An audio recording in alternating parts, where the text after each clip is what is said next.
Merhaba arkadaşlar. Bugün ROG Front Base isimli çift kızak kaplayan hem overclock hem fan kontrolcü hem de sistem hakkında bilgiler veren Asus'un bu ürününü kutu açmasını yapacağız. Ürün böyle ufak bir kutuda gelmekte. Arka kısmında ürünün kullanımıyla ve detaylarıyla ilgili bilgi veriyor. Piyasaya baktığınız zaman ben bir tek Vatan Kompütür'de buldum. Zaten oradan satın aldım. Yaklaşık 260 lira gibi bir fiyata satılmakta. Öncelikle şunu belirteyim. Bu fan kontrolcü sadece ve sadece Asus'un ROG serisi anakartlarında ya da yine Pro ya da Deluxe gibi üzerinde ROG Extensions özelliği olan anakartlarda kullanılıyor. Diğer anakartlar gibi fan kontrolcüler gibi arka kısmına böyle fan yuvalarını falan bağlamıyoruz. Ürünü açtığımız zaman içerisinden fan kontrolcü çıkmakta. Metal bir çerçeveyle geliyor.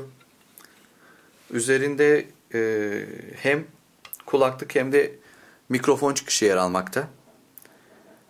Bilgisayarı kapattığımızda dahi sürekli güç olan bir USB girişi mevcut. Buradan telefonlarımızı vesaire şarj etmemiz daha kolay bir şekilde sağlanacak. Ani olarak neden olduğunu bilmiyorum ama herhalde iş yerleri için olduğunu da düşünmüyorum. Acilen oyundan çıkmamızı sağlayan bir escape tuşu yer alıyor üzerinde.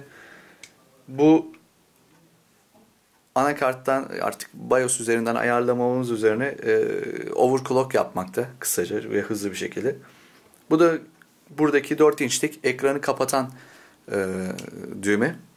Bir de seçimleri yaptığımız sağa sola dönen ve üzerine tıklanan bir araba teyplerine benzer bir tuning tarzı bir düğme bulunmakta. Ekran 4 inç renkli. Bu kısımda ROG Front Base diye bir işleme yer alıyor. Arkası ve bağlantıları oldukça basit. Kulaklık ve mikrofon için ön panele bağladığımız bu bağlantı noktası var. Bir adet ROG Extensions bağlantı noktası var. Bir adet de SATA güç girişiyle geliyor. Gücü buradan alıyor.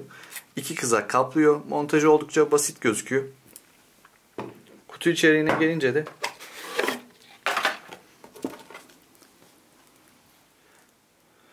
bir adet ROG Extensions noktasına bağladığımız bu kablo yer almakta. Aynı power supply'dekiler üzeri yine kaplanmış.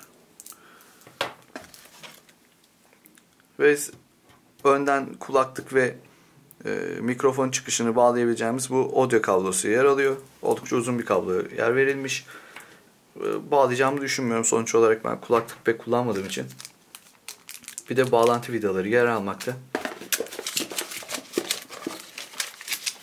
Onun dışında da basılı dokümanlar var. Kutu içeriği şu an bu kadar. Daha sonraki videoda montajını ve kullanımı ile ilgili bilgi vermek istiyorum. Beni izlediğiniz için teşekkür ederim. Lütfen kanalıma üye olmanızı rica ediyorum. İyi günler.